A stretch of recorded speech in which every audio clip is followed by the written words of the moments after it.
Judicial y la prensa. Así que, Carlos, te voy a dejar la conducción, la coordinación de este segmento. Te escuchamos y muchísimas gracias también a vos por la coordinación. Adelante. Muchas gracias Andrés, muchas gracias a todos los que están participando. En primer lugar a los expositores que han tenido la gentileza de acompañarnos y también a todos los que están presentes en este pre-feriado extra large en el cual nos estamos ocupando y dedicando algunos minutos en parte a la relación entre el Poder Judicial y la prensa, pero en parte a algunos aspectos quizás un poco más relevantes, ¿no? Esta es la segunda jornada, un seminario que se organiza en memoria del doctor Gregorio Badeni, quien fue, pero lo es de alguna manera hoy también, uno de los maestros que me regaló el ejercicio de la profesión y sin duda es el responsable de mi interés por la temática de la libertad de expresión. Los ejes temáticos se van a vincular con el secreto de las fuentes de información, el periodismo de información, de opinión, de investigación, pero en el fondo de lo que se trata es de utilizar estos temas como disparadores, en los cuales los expositores van a poder abordar distintas temáticas que se vinculan con la relación entre el Poder Judicial y la prensa. Poder Judicial y prensa, es decir, nada menos que posiblemente los dos pilares sobre los que se sustentan las garantías individuales. Un pilar institucional, como es el Poder Judicial, y un pilar no institucionalizado, o en todo caso no estatal, como es la prensa. Tenemos dentro de los expositores a representantes del Poder Judicial, a periodistas, a representantes de la academia. La verdad que es muy grato poder participar, poder formar parte de esta pequeña charla entre personas tan destacadas, cada uno en su ámbito, ¿no? Y en muchas ocasiones invadiendo o ocupando más de uno de esos ámbitos.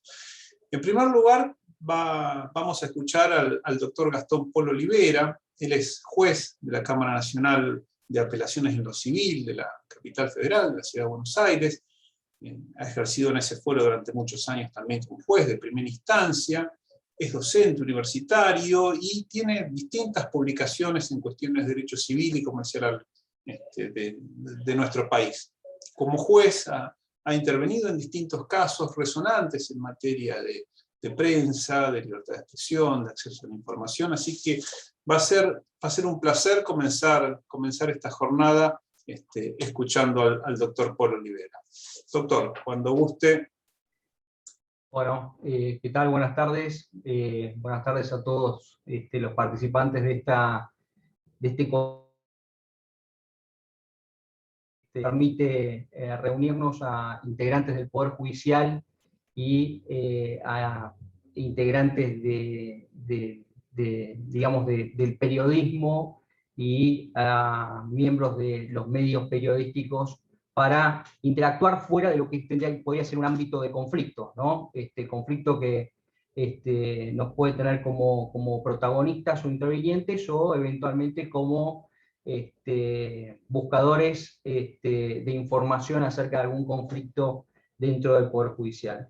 También celebro que este coloquio sea en memoria del doctor Badeni, quien yo he tenido la oportunidad de conocer en el ejercicio de la profesión, yo como juez y él como abogado, y además como doctrinario, ¿no? Su obra trasciende o ha trascendido y ha colocado la vara del derecho constitucional mucho más arriba de la que él la encontró, ¿no? La verdad que hasta creo que en varias de sus obras se ha adelantado a los fenómenos de redes y de difusión de noticias que ahora nos invaden, ¿no?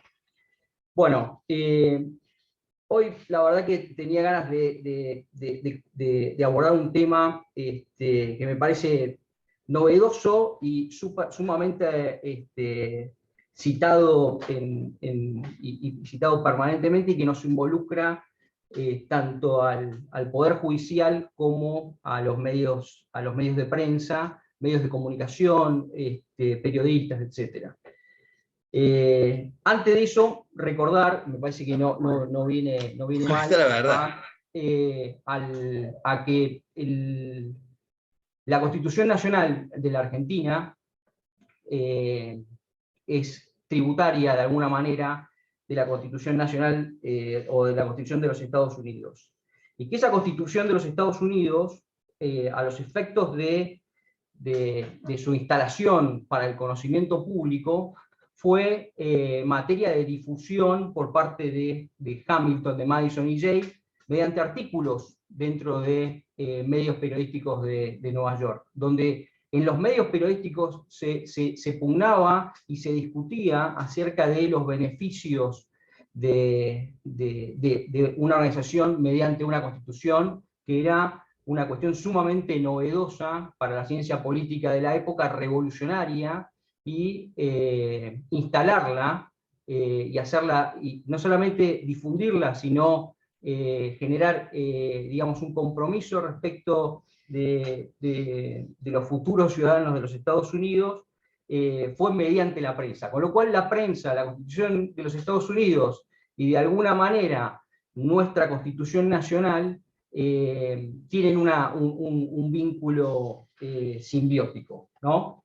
Vínculo simbiótico que se traslada y progresa durante el paso del tiempo. Hoy en el siglo XXI, la verdad que el acceso a la información es sumamente abundante, y la verdad que es casi sofocante. Hoy recibimos una suerte de fenómeno inflacionario de datos, de información, y tamizarlo y discriminar cuál es la información pertinente o la versión veraz, sigue siendo igual tarea del periodismo, tarea de los medios de comunicación. A mí me sucede, por ejemplo, la recepción de algún tipo de información mediante redes sociales, que uno espera que sea levantado o que sea chequeado por un medio periodístico, para darle algún tamiz de seriedad, y de que esto ha pasado un procedimiento profesional de acceso y de procesamiento de la información, ¿sí? Me parece que, y eso forma parte de un principio que es la confianza. La verdad que hoy por hoy las relaciones interpersonales y las relaciones jurídicas y las actividades sociales parten sustancialmente de un principio que hoy ya reconoce el Código Civil y Comercial de la Nación en su alta redacción, por ejemplo en el artículo 1067, que es la confianza, que mucha doctrina trasciende la confianza respecto de la interpretación de los contratos a distintos ámbitos de las relaciones jurídicas, distintos ámbitos de las actividades. Con lo cual, la confianza que el ciudadano deposita en el medio periodístico parte de una actividad profesional derivada de ciertos parámetros y ciertas pautas que jurisprudencialmente la Corte y los tribunales de todo el país han ido moldeando, teniendo en cuenta que las fronteras de la libertad de prensa, establecidas en el artículo 14 y 32 y concordantes de la Constitución Nacional, no pueden tener una limitación demasiado estricta, demasiado acotada, porque esto afectaría lo que dice el doctor Badeni en su tratado, la función estratégica del medio periodístico profesional, ¿sí? No ya como un suministro de información o de crónica o de opinión a los ciudadanos, sino como un engranaje del sistema político en el cual todos nos desenvolvemos, ¿no? Bueno, y desde estos comentarios, uno no deja de ver con asombro y con preocupación la invocación permanente, ya casi en cualquier ámbito, de lo que se ha denominado el lawfare, ¿no? Que forma parte de uno de los puntos que nos convocan en esta reunión, ¿sí? El lawfare como un concepto introducido desde una monografía, un estudio, un ensayo realizado por un coronel de la Fuerza Aérea de los Estados Unidos, donde detectó una suerte de estrategia para el cuestionamiento de la lucha contra el terrorismo en los Estados Unidos de algunas facciones o actividades o organizaciones terroristas para cuestionar los procedimientos de las Fuerzas Armadas y del gobierno de los Estados Unidos y sus aliados desde la aplicación de las normas y mediante tribunales generalmente vinculados a los derechos humanos. Pero esto que forma parte de una doctrina militar y que tiene, la verdad que está más vinculado a las relaciones internacionales, evidentemente involucra al Poder Judicial y a los medios de comunicación. Cuando uno evalúa cierta bibliografía especializada, ve que se utilizan, como debe haber utilizado este oficial de la Fuerza Aérea de los Estados Unidos, mucha terminología militar. Se habla de un enemigo, de acoso y derribo de ese enemigo, de la utilización de una estrategia, de tácticas, de herramientas, de medios secundarios, y todo esto y las armas no son ni más ni menos que el Poder Judicial, ¿sí?, la magistratura y los medios de comunicación. Dos cuestiones que están íntimamente vinculadas a nuestra convivencia, ¿sí? Porque la verdad que la Constitución Nacional no es más que un pacto de esa convivencia, ¿sí? ¿Qué significa lawfare para los argentinos? ¿Qué podría significar el lawfare para un ciudadano? El lawfare, la verdad que no es como dice algunos libros que he consultado y he repasado para dar esta charla, no es una guerra regular por otros medios, una guerra irregular, una suerte de variación del combate en el siglo XXI. Desde mi punto de vista, es mucho más que eso. Es una guerra termonuclear. O sea, lo que estamos hablando es no solamente digamos, del ataque a un enemigo, sino el ataque a todas las instituciones, ¿sí? Porque si nosotros desconfiamos del Poder Judicial respecto de su magna actividad, de la determinación y la aplicación de la ley, de los principios constitucionales, y además desconfiamos digamos, de los medios de comunicación, y la verdad es que prácticamente un enfrentamiento de este tipo nos lleva a una suerte de estado de naturaleza jovesiano, ¿sí? Porque nos arrastra a una situación donde las pautas y las instituciones que nosotros pensábamos que eran fuertes son débiles o son inexistentes. ¿De qué hablamos, por ejemplo, cuando hablamos de un planteo de lawfare respecto de medios de comunicación? Porque la verdad es que la bibliografía que yo he tenido oportunidad de revisar, mucha proveniente del Brasil, habla sobre el lawfare vinculado a los medios de comunicación, no habla vinculado a los periodistas, sino a los medios de comunicación. En general, los medios de comunicación en la Argentina están conformados por empresarios que se conforman como sociedades, ¿sí? Una imputación de lawfare implicaría eventualmente disparar desde el punto de vista civil o de derecho privado, bueno, acciones de responsabilidad civil contra los periodistas, acciones de responsabilidad civil contra los directores de la sociedad, eventualmente planteos de corrimiento del velo societario a los efectos de establecer, según esta acusación, quién está utilizando el ropaje de la persona jurídica a los efectos de abatir a algún enemigo en connivencia con el Poder Judicial. Eventualmente estaríamos hablando también de la configuración de una sociedad de objeto ilícito con actividad ilícita, con lo cual también entraría en un escenario de disolución y liquidación, si se aplica el artículo 19 de la Ley General de Sociedades, ¿no? O sea, estamos hablando no de una travesura o de cierta complacencia del periodismo, estamos hablando básicamente, yo para armar una analogía, yo lo identifico no con un combate como si fuera un escenario bélico de película, sino básicamente con estrellar 2 Boeings contra las Torres Gemelas. O sea, es la utilización de un medio en el cual todos confiamos y la verdad que accedemos con cierta tranquilidad, y de golpe que eso desaparezca. O sea, esa es la turbulencia.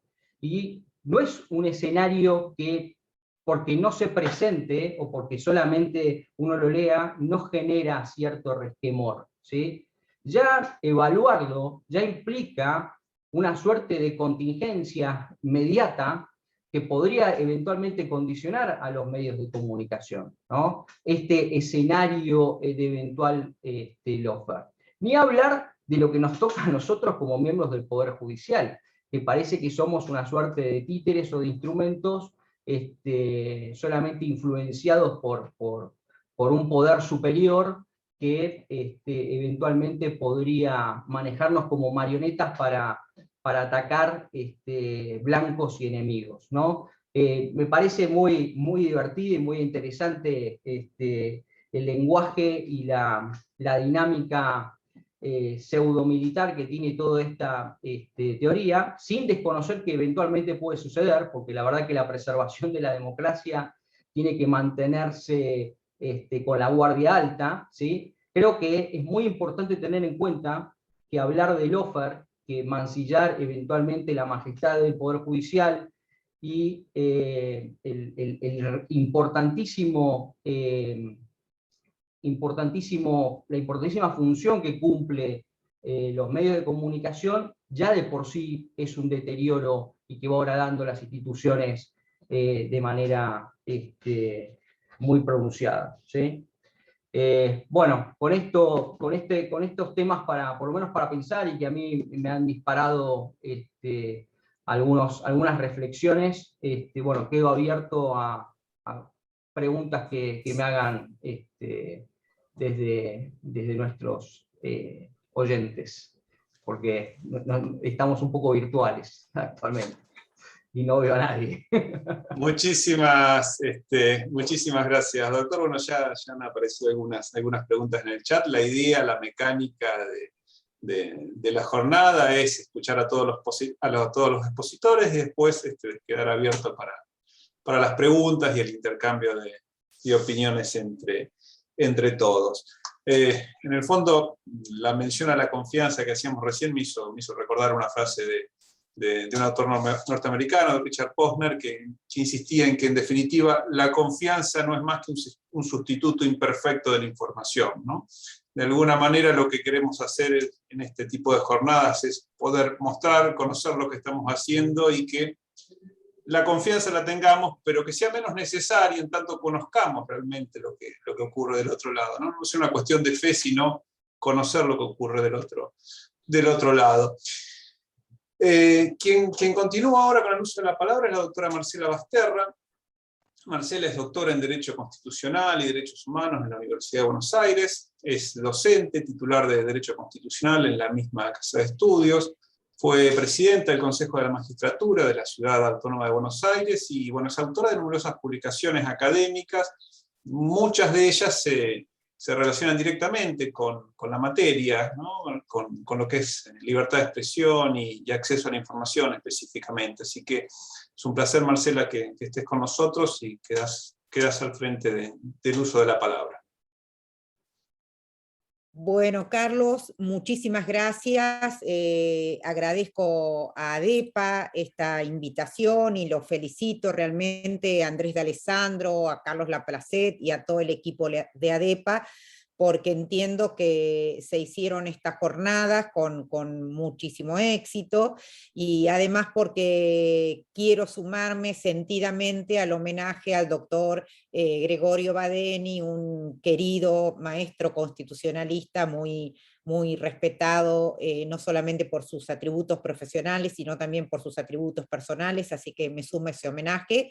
Y bueno, es un honor para mí estar en este panel, acompañados de tan distinguidos colegas y profesionales. Yo me voy a referir concretamente al secreto de la información periodísticas y al periodismo de investigación y la vinculación todo el tiempo sobrevolando de la relación que existe entre la comprensión de la libertad de expresión con tan amplio alcance y el carácter inescindible del sistema democrático, como lo ha señalado la propia Corte Interamericana en el caso Herrera Ulloa con Costa Rica del año 2004, cuando dice es un carácter verdaderamente inescindible y que tiene un rol fundamental en el sistema democrático. Es por eso que nos referimos de allí a la libertad de expresión, como recién señalaba el doctor Olivera, una libertad estratégica, mencionaba, o como un derecho sistémico, también en términos de Nino o de María Angélica Gelli, y una libertad preferida de acuerdo a toda la vasta doctrina y jurisprudencia que tiene su origen en el derecho anglosajón y sobre todo en la jurisprudencia y doctrina de la Corte de los Estados Unidos de Norteamérica. La libertad de expresión como libertad preferida también tiene lo que se denomina el estándar de doble dimensión, es decir, que la propia Corte Interamericana, también en los casos Ricardo Canese con Paraguay, colegiación obligatoria con periodistas, Claude Reyes con Chile, ha establecido que tan importante que se concrete la dimensión individual de la libertad de expresión, esto es, el derecho de cada uno de recibir, dar y buscar información, también es que se concrete la dimensión social de la libertad de expresión. Esto es la posibilidad de escuchar mayores, acceder a mayores y mejores niveles de información, escuchar todas las voces y poder cotejarlas con nuestra opinión. Es decir, que de la consolidada doctrina de alta protección a la libertad de expresión de la Corte Interamericana de Derechos Humanos surgen 4 puntos o estándares fundamentales. El primero de ellos, que una sociedad bien informada es sinónimo de una sociedad libre. El segundo de ellos es que la libertad de expresión, conjuntamente con el acceso a la información pública, se vuelven verdaderamente importantes al momento de evaluar la transparencia o no que tengan los gobiernos y por tanto para posibilitar el control ciudadano al que tenemos todo como un derecho institucionalmente constituido. En tercer lugar, el valor de los medios de comunicación como vehículos para realizar la dimensión social de la libertad de expresión. Y en cuarto lugar, una sociedad bien informada propicia y robustece el debate público que lógicamente está indisolublemente ligada a el sistema democrático. No podemos hablar de democracia representativa, de democracia participativa o de democracia deliberativa si no pensamos como regla de oro en muy buenos niveles de acceso a la información pública y evaluar la libertad de expresión con tan amplio alcance. Yendo concretamente al secreto de las fuentes de información periodística y si este acceso tiene algún tipo de limitación, decimos que si bien había manifestaciones anteriores en doctrina y jurisprudencia que sirvieron de base, el secreto de la fuente de información periodística adquiere jerarquía constitucional en el año 1994, cuando en el artículo 43, tercera parte, se establece en relación al habeas data que se puede interponer acción para ejercer el derecho a la autodeterminación informativa contra bancos de datos públicos o privados destinados a informes, pero cuidadosamente el constituyente salvaguarda las fuentes de acceso a la información periodística. Es decir, no se puede acceder al contenido de las fuentes como principio general.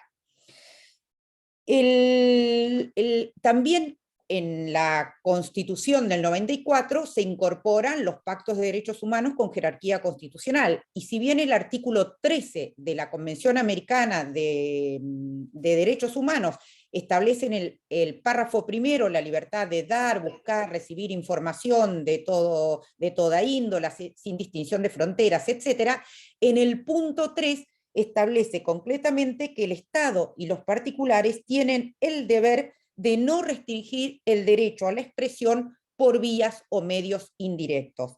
Es decir, por vía de inferencia se entiende que sería un modo de censura indirecta y un modo directo de restricción de la libertad de expresión si no se salvaguarda las fuentes de información periodística.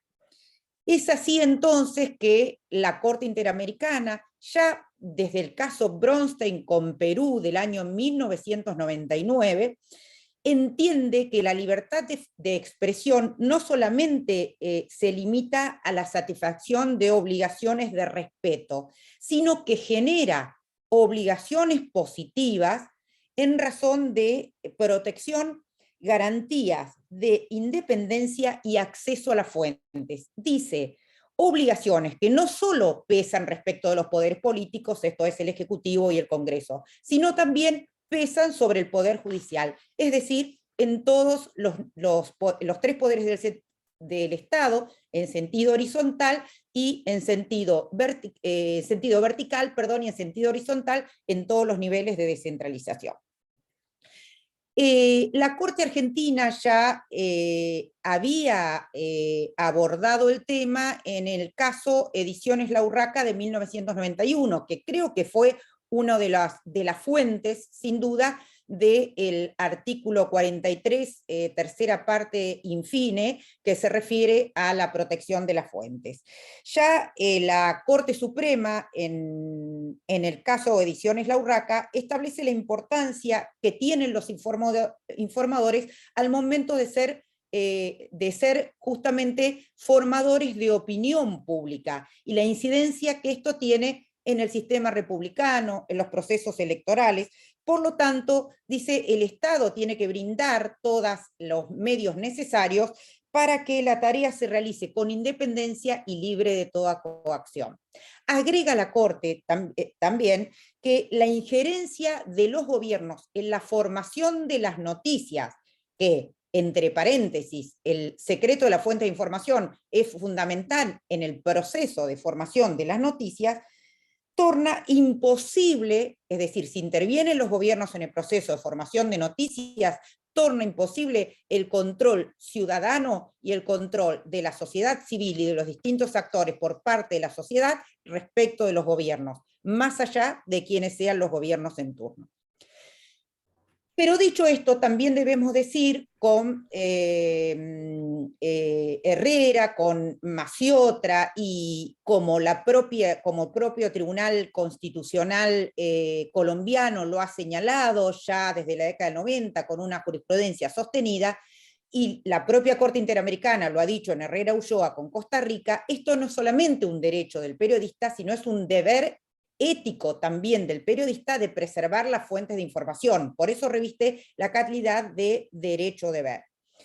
En este sentido, entonces, vuelvo a la pregunta que en algún momento inicialmente hicimos, y es si el acceso a la fuente de información periodística, la protección de las fuentes de información periodística, es un derecho absoluto. Por supuesto, la respuesta es que es un derecho especialmente protegido, pero puede ceder, no es un derecho absoluto. Ahora, sí es la regla la protección de las fuentes. La excepción tiene que ser tomada con carácter sumamente restrictivo.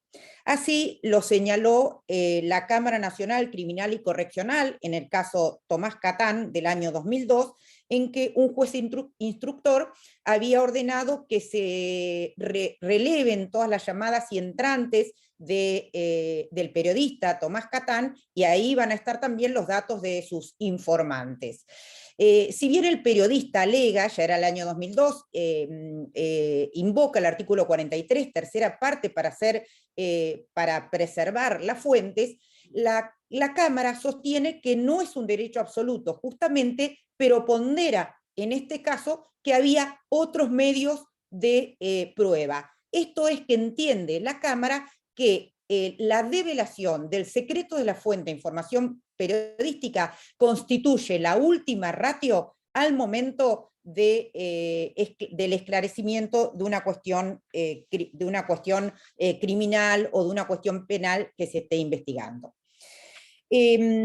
Similar postura ha tenido la Corte Suprema de los Estados Unidos en el año 1972, es decir, es precedente al caso de Argentina, en el caso Brandsburg versus Hayes, en que la Corte también entendió que solo cede el secreto de las fuentes de información periodística ante un real interés público demostrable y una urgencia necesaria, y entiende que es la única manera en que puede ceder el secreto de las fuentes, porque de no interpretarse de esta manera este principio, se lesionaría gravemente la libertad de expresión por vía de censura indirecta y produciría la autocensura por parte de los propios informadores.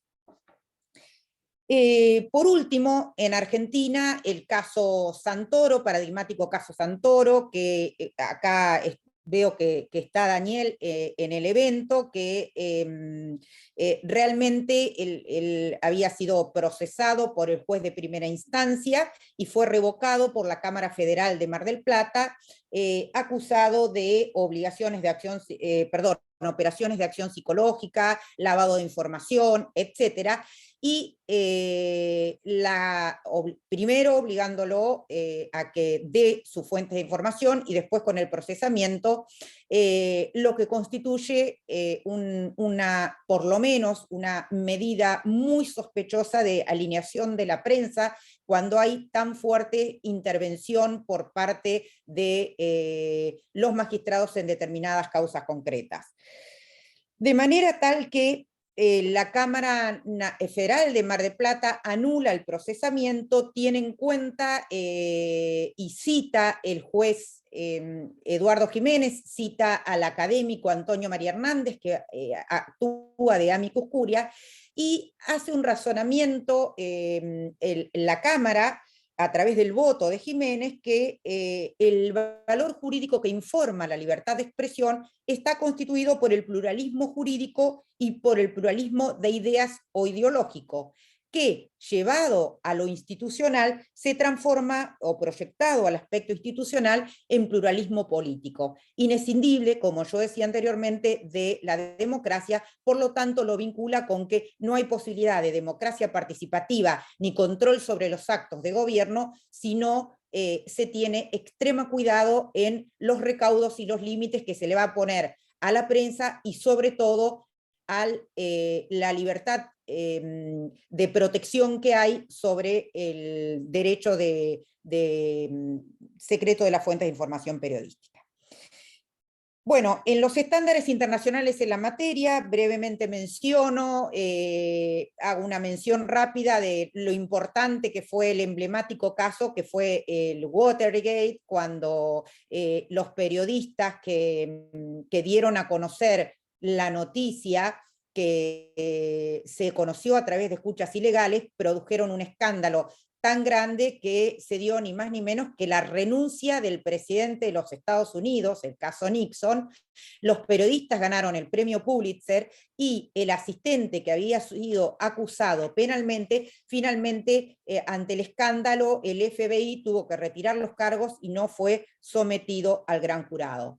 Este caso es simbólico porque sirve para ver el poder de vigilancia que tiene la prensa y lo importante que es cuando decimos la necesidad que la prensa actúe como un cuarto poder.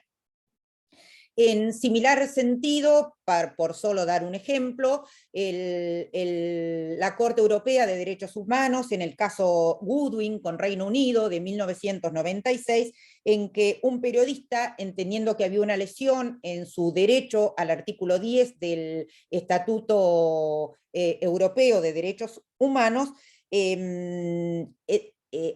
plantea una cuestión, llegado al Tribunal Europeo de Derechos Humanos, entiende en el mismo tono o en la misma línea que solo cede el derecho a preservar las fuentes ante un imperativo preponderante de interés público.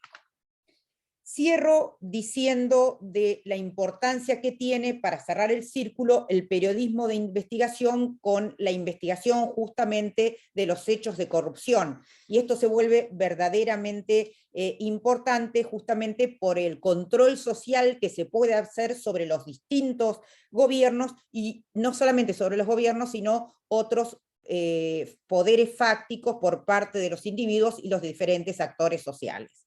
Esta doctrina también fue sostenida por la Corte Interamericana de Derechos Humanos en el caso Memoli con Argentina de 2009, donde sostuvo, cito textual, el debate de los hechos de corrupción es un asunto público y, por tanto, las expresiones relacionadas con tales hechos deben gozar de una especial protección y la imposición de restricciones sobre las mismas deben examinarse con especial cautela. Muchas gracias. Muchísimas gracias Marcela. Vamos a continuar con las exposiciones, pero ya están surgiendo algunas preguntas. La verdad que todos los temas que se han ido tratando hasta ahora son, como sabemos, dignos de un desarrollo y de una profundidad todavía mucho más extensa, pero bueno, les agradezco a los expositores que se están ciñendo a los 15 minutos que les hemos propuesto, ¿no? Así que tanto al doctor Polo Olivera como a Marcela les agradezco respetar esa pauta. Continuamos con Manuel García Mancilla, que es decano de la Facultad de Derecho de la Universidad Austral, es Master of Law en la Georgetown University Law Center. También tiene una amplia actividad docente y académica, y es autor de numerosas publicaciones en distintas temáticas del derecho constitucional, y entre ellas puedo destacar un trabajo muy significativo en materia de secretos de Estado y libertad de prensa. Así que, Manuel, tus 15 minutos para continuar con estas conversaciones. Muchas gracias, Carlos. Bueno, buenas tardes a todos. Antes de empezar, quiero agradecer a DEPA por la invitación para participar de este seminario sobre Poder Judicial y Prensa, y me sumo también, como todos, al merecido homenaje a Gregorio Badeni, con quien tuve el gusto de trabajar, y a quien me encontraba periódicamente almorzando su ensalada en Reconquista y Tucumán. También es un honor para mí compartir este espacio con personas tan destacadas del ámbito del periodismo, la academia y el derecho, y poder hacer un aporte para reflexionar sobre un tema tan importante, vital diría, como es el de la libertad de prensa y la indispensable protección del secreto de la fuente de información periodística en el marco de investigaciones penales, que es a lo que me voy a referir. Voy a empezar haciendo un poco de historia. El 11 de enero de 1973, el periodista Bill Farr, del diario Los Angeles Herald Examiner, dejó la cárcel después de 46 días. ¿Qué fue lo que llevó a Farr a prisión? Haberse negado a cumplir una orden de un juez estatal que le había exigido que revelara su fuente de información. Este juez pretendía saber cuál de los 6 abogados que intervenían ante sus estrados había violado la orden de mantener en reserva todo lo actuado en el famoso caso en el que se juzgaban los crímenes cometidos por Charles Manson y su familia.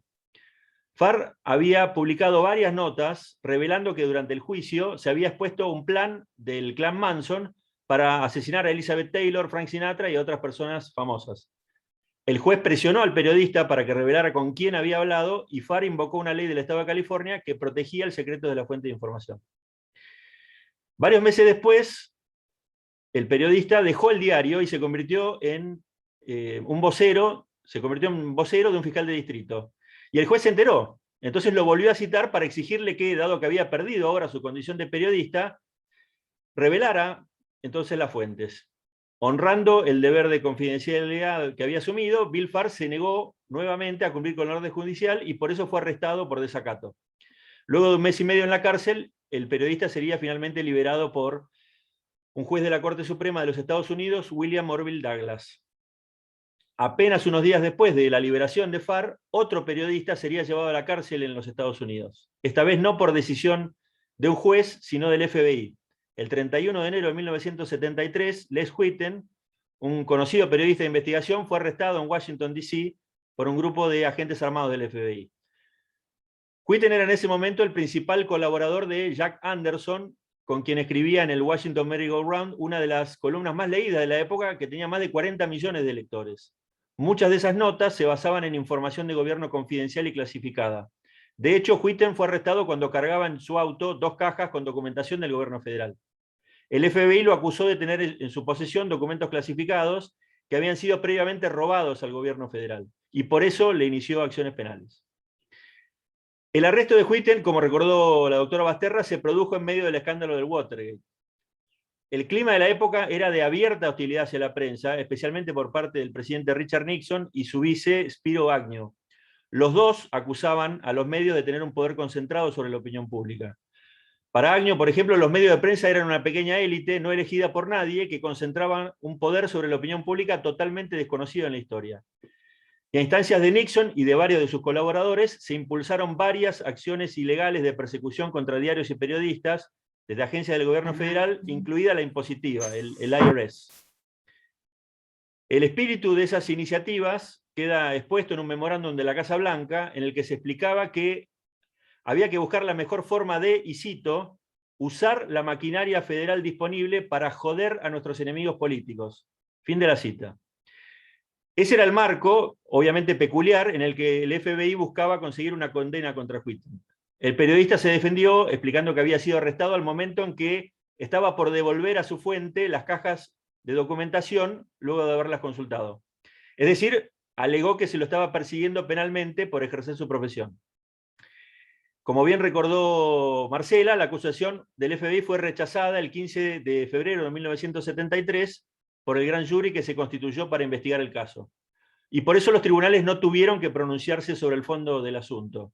Pero a raíz de este episodio, el Departamento de Justicia emitió una norma, que está todavía vigente, que protege a la prensa de cualquier forma de persecución penal indebida por parte de las autoridades del gobierno federal. Sin embargo, los periodistas estadounidenses no dejaron de ser víctimas de medidas judiciales coercitivas en otras situaciones.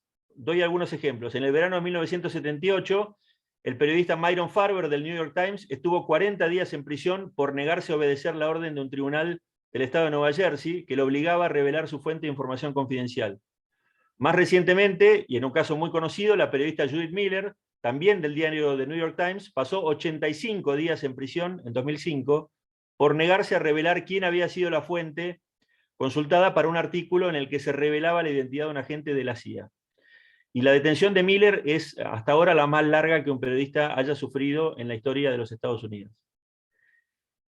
Si bien es cierto que ningún periodista norteamericano fue condenado penalmente por ejercer su profesión, no es menos cierto que sufrieron varios embates judiciales como los que mencioné y que el sistema constitucional no pudo frenar de raíz.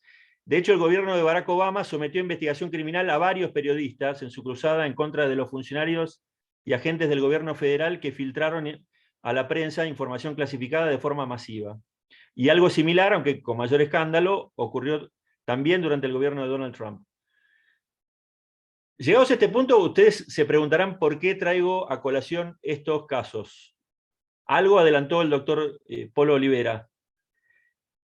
Nuestra Constitución tomó el sistema constitucional estadounidense como modelo general y en especial como modelo en materia de protección de la libertad de prensa. Por eso es importante tener bien claro qué fue lo que importamos de allí y verificar si nos apartamos o no en algún punto para ver si algo similar podría ocurrir en nuestro país. Máxime cuando la persecución judicial a periodistas se vio notoriamente incrementada en los últimos años en nuestro país. Ese análisis comparativo entre el sistema norteamericano, nuestro modelo, y el argentino, es fundamental para poder poner en perspectiva el alcance que tiene la protección de la libertad de prensa en nuestro ordenamiento constitucional. Como dije, nuestra Constitución siguió originariamente el modelo de los Estados Unidos, y así fue que, inspirados en la primera enmienda de la Constitución de Filadelfia, los artículos 14 y 32 de nuestra Constitución reconocieron tanto el derecho a publicar ideas por la prensa sin censura previa en 1853, como también la prohibición del Congreso Federal de dictar leyes que afectaran la libertad de imprenta en 1860. En Estados Unidos se considera a James Madison como el padre de la Constitución Federal. ¿Y qué pensaba sobre la libertad de prensa? en una carta que escribe en 1822, Madison afirma que, y cito, un gobierno popular sin información pública o sin los medios para obtenerla no es otra cosa que el prólogo de una farsa o una tragedia, o tal vez de ambas. Fin de la cita. Tenía razón Madison. Entonces, siguiendo esta premisa madisoniana y partiendo de la base de considerar que la república es uno de los fundamentos esenciales de la argentinidad, el convencional Antonio María Hernández propuso en la reforma de 1994 incluir un complemento adicional a la fuerte protección que nuestra Constitución ya brindaba a la libertad de prensa. Y me refiero, obviamente, a la protección del secreto de las fuentes de información periodística. Además de la protección de los artículos 14 y 32, a los que ya me referí, el artículo 43, párrafo 3 de nuestra Constitución Federal establece de forma categórica que no podrá afectarse el secreto de la fuente de información periodística. Como fundamento de esta propuesta de proteger el secreto de fuentes, el convencional Hernández citó en la convención, entre otros antecedentes, el voto del juez Hugo Black de la Suprema Corte estadounidense en el caso New York Times versus United States, el famoso caso de los papeles del Pentágono de 1971. En ese caso, el juez Black dijo, y cito, la prensa está para servir a los gobernados, no a los gobiernos. Se la protege para que pueda desnudar los secretos del gobierno e informar al pueblo. Solo una prensa libre y sin restricciones puede exponer las imposturas del gobierno. Fin de la cita. Esta referencia al voto del juez Black es relevante por dos motivos. En primer lugar, el propio convencional constituyente, como miembro informante, insisto, del artículo 43 de la Constitución, reconoció en 1994 que la idea de la protección constitucional del secreto de fuentes es precisamente garantizar un marco para que el periodismo pueda escudriñar en todos los asuntos de gobierno. En segundo lugar, la referencia a ese voto en particular en el caso de los papeles del Pentágono implica el haber adoptado el criterio más amplio reconocido en los Estados Unidos en relación con la protección del derecho a la búsqueda y recepción de todo tipo de información de gobierno, incluida aún aquella que pueda ser considerada como clasificada o secreta. Y esto es importante aclararlo porque acá tenemos un punto clave en que nuestro sistema constitucional difiere del de los Estados Unidos. Yo tengo una lectura un poco diferente del caso que mencionó Marcela. En 1972, un año después del caso de los papeles del Pentágono, en Brownsburg v. Hayes, una sentencia realmente controvertida y que se tomó por un escaso margen de 5 votos contra 4 en medio del escándalo de Watergate, la Corte estadounidense sostuvo que a nivel federal los periodistas no tienen privilegio especial que los ampare y les permita mantener en secreto sus fuentes frente a un requerimiento judicial en el marco de una investigación penal. En ese sentido, entonces, a partir de la reforma de 1994, nuestra Constitución resguarda un aspecto fundamental de la libertad de prensa que no existe a nivel federal, sí estatal, pero no a nivel federal en los Estados Unidos. Teniendo en cuenta esta diferencia, resultaría llamativo y contradictorio que los tribunales argentinos aplicaran un criterio menos favorable a la libertad de prensa en comparación con la jurisprudencia estadounidense, cuando nuestro texto constitucional cuenta con una protección incluso mayor, insisto, que la que se reconoce en la Constitución estadounidense. Sin embargo, es francamente sorprendente que esta garantía tan importante no haya sido tenida en cuenta ni se haya respetado en varios procesos judiciales en los que se involucró a periodistas, como por ejemplo Carlos Pañi, Roberto García, Marcelo Bonelli, Daniel Santoro y también Joaquín Morales Solá. A pesar de esta garantía constitucional tan clara en favor del periodismo y de los periodistas, hubo jueces federales que, por ejemplo, en el caso de los periodistas Pañi y García, los mantuvieron procesados durante varios años por graves delitos como son la violación de secreto de Estado o el encubrimiento agravado de violación de secreto de Estado, por el solo hecho de haber leído emails de funcionarios públicos que habían sido filtrados por una de sus fuentes. Es decir, que se los persiguió penalmente, se los procesó por haber hecho su trabajo. Pero bajo nuestro sistema constitucional, la prensa es libre y no se puede perseguir penalmente a un periodista por el delito que cometa su fuente de información. Tampoco se la puede obligar a revelar la identidad de su fuente, sin importar si la información provista por esa fuente es secreta, ni la forma en la que esa información se obtuvo, salvo que obviamente el periodista participe directamente del delito. Pero los periodistas no son responsables por los eventuales delitos que cometan sus fuentes.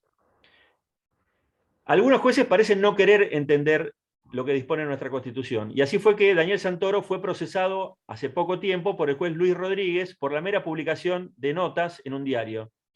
Y esta verdadera anomalía no puede ser imputada a las normas constitucionales en sí, sino a los funcionarios que están encargados de respetarlas, en especial los jueces.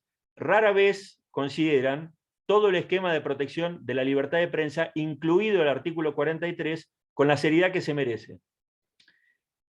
Una excepción importante, como lo destacó nuevamente la doctora Basterra, es el fallo de la Cámara Federal de Mar del Plata en el caso Santoro de 2020, que fija un estándar de revisión judicial que se toma en serio la Constitución Nacional en casos de denuncias penales contra periodistas.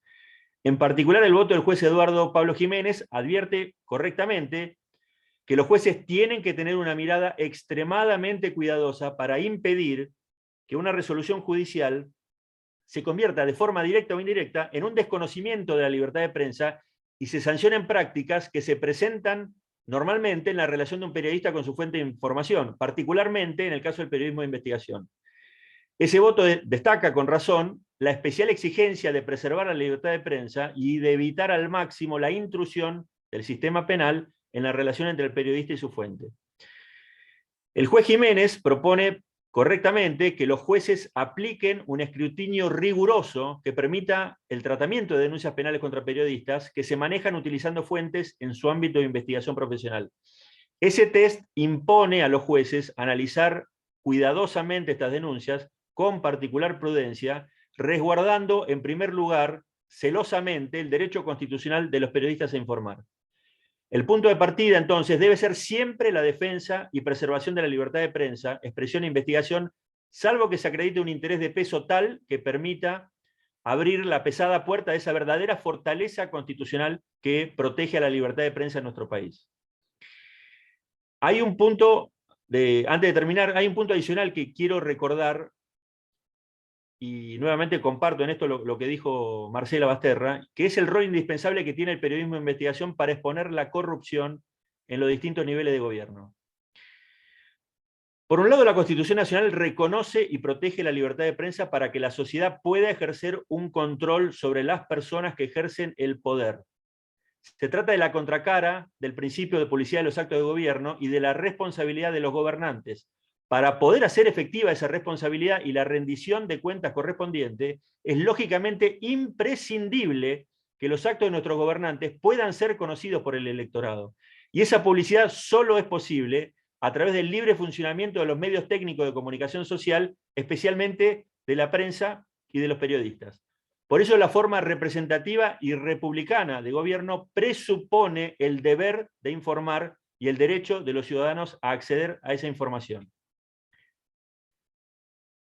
Por el otro lado, el artículo 36 de la Constitución, del cual el convencional Antonio Hernández también fue el mismo informante durante la reforma de 1994, establece concretamente que, y cito, atentará asimismo contra el sistema democrático quien incurriere en grave delito doloso contra el Estado que conlleve enriquecimiento. Fin de la cita. El rol del periodismo de investigación en este sentido no solo tiene una dimensión relevante en cuanto a la información que puede divulgar sobre un tema de indudable interés público, tiene también un rol adicional. Conforme lo prevé el artículo 36 de la Constitución, el sistema democrático se ve afectado directamente por los casos de corrupción. Y a partir de esa perspectiva constitucional, el rol del periodismo de investigación es indispensable para exponer esos casos de enriquecimiento ilícito y ayudar así a la propia protección del sistema democrático. Y lo mismo ocurre con los jueces. Termino. El Poder Judicial tiene la misión de velar por el cumplimiento de la Constitución. En ese marco debe reforzar la protección judicial de la libertad de prensa en general y del secreto de fuente de información periodística en particular. Desde la perspectiva constitucional es imperativo que un criterio jurisprudencial similar al de la Cámara Federal de Mar del Plata en el caso Santoro se consolide. Los jueces de todo el país deben profundizar ese criterio y descartar así la inadmisible persecución penal a periodistas por el solo hecho de cumplir con su trabajo profesional. De esta forma, el Poder Judicial no haría otra cosa que cumplir con lo que la Constitución manda de forma clara, precisa y contundente en materia de libertad de prensa en nuestro país. Nada más. Muchísimas gracias, Manuel. Muchas gracias por la exposición, también por el recuerdo de las ensaladas de Goyo, a las 12, 12 y cuarta como mucho en el Lafayette, formaban parte de las rutinas de Gregorio. Bueno, ahora es el turno de la doctora Claudia Sbar. Ella es presidenta de la Corte Suprema de Justicia de Tucumán, es doctora en Derecho por la Universidad Complutense de Madrid, cuenta también con una muy dilatada trayectoria académica y docente, es autora de numerosas publicaciones, una amplia actividad académica que se ha sumado a su también dilatada actividad judicial. Ha acompañado en otras oportunidades también a ADEPA en jornadas sobre libertad de expresión y prensa que se han realizado en Tucumán. La verdad que es un placer para nosotros darle la bienvenida a la doctora Sbar, que queda el público a su disposición, doctora. ¿Está silenciada o, con ese verbo tan feo que hemos usado, muteada? Sí. En primer lugar, muchísimas gracias, Carlos, por la presentación. Muchas gracias a ADEPA por la generosa invitación a participar de estas hermosas jornadas, porque he disfrutado muchísimo la del jueves pasado y hoy tengo la suerte de compartir con las personas que me han precedido y que continúan en las exposiciones, colegas y periodistas. Así que de verdad para mí es un placer este espacio y compartir este momento. Me sumo, y no quiero extenderme, pero me sumo desde el corazón a los homenajes que se vinieron realizando al maestro Gregorio Badeni. La verdad que tanto, como dijo Marcela, por sus atributos, en primer lugar personales como profesionales, académicos, maestro generoso, y que efectivamente hemos tenido la suerte en este querido país federal de contar con su presencia y compartir gratísimos momentos en esta jornada que pudimos celebrar con ADEPA un tiempito antes de que comenzara la pandemia. Bueno, yo quiero compartir algunas reflexiones, sobre todo en orden a la importancia de esta relación que también muy bien has marcado, Carlos, la necesidad del diálogo entre el Poder Judicial y la prensa. Nadie ignora que la prensa en una democracia puede contribuir efectivamente a la formación de hombres y mujeres libres y socialmente integrados. En nuestro sistema constitucional argentino, todos los ciudadanos y las ciudadanas gozan del derecho a contar con información adecuada sobre los asuntos públicos y la gestión de los mismos. Es la única manera de preservar un sistema democrático con la posibilidad de la participación activa de ciudadanos y ciudadanas. La libertad de expresión en todas sus formas y en todas sus manifestaciones es un derecho fundamental de todas las personas, inalienable, inherente a toda persona. Y además es un requisito indispensable para la existencia misma del sistema democrático. Por eso, con acierto, la opinión consultiva de la Corte Interamericana de Derechos Humanos número 5 del año 85, como lo ha expresado hace un momento Marcela, ha dicho que una sociedad que no está bien informada no es plenamente libre. Y con mayor detalle ha señalado que la libertad de expresión es la piedra angular del sistema democrático, porque es indispensable para la formación de la opinión pública y para que la comunidad a la hora de ejercer sus opciones esté suficientemente informada. Por eso reitera esa expresión de que una sociedad que no está suficientemente informada no es plenamente libre. Y por lo tanto la libertad de expresión se constituye entonces no solamente como un derecho individual, sino como un derecho de la sociedad misma. Ahí, en algún punto, y no es para esta oportunidad, pero hay que pensar en un carácter colectivo también de este derecho, a medida que ha ido progresando la idea de instalar cierta jerarquía, ciertas categorías de derechos de incidencia colectiva, que alguna vez en una conversación con mi maestro Morelo me decía, ¿por qué no incorporar otros que no sean únicamente los que están en el artículo 43, 41 y 42 de la Constitución? En orden a esta necesaria relación entre la prensa y el Poder Judicial, también recuerdo como valiosas algunas expresiones que ha publicado el magistrado, el ministro de la Corte Suprema, Petracchi, en una publicación, en un artículo del año 2004 en La Ley, que me parecen muy valiosas, y en el 2005, perdón, porque tuve la suerte de escucharlas en una conferencia que había dado en el año 2004 en una reunión de la Junta Federal de Cortes allá en la provincia de Santa Fe. Y él, en alguna medida, decía que la actividad periodística tiene la competencia de recoger los hechos y de atribuirle un sentido. Es decir, que la actividad no se ciñe a la producción, circulación y reconocimiento, sino que además le asigna un componente de significación. Y que esa incidencia, ese componente de significación y que de alguna manera importa un componente valorativo, se cobra mayor relevancia cuando se trata de algunos asuntos como los judiciales, donde es más difícil a las personas tener acceso a esa información. Él señalaba con acierto que los periodistas y jueces y juezas, las y los periodistas y jueces y juezas, debemos desarrollar nuestros trabajos que son fundamentales para la vida de los ciudadanos y para el mantenimiento y el mejoramiento del sistema democrático.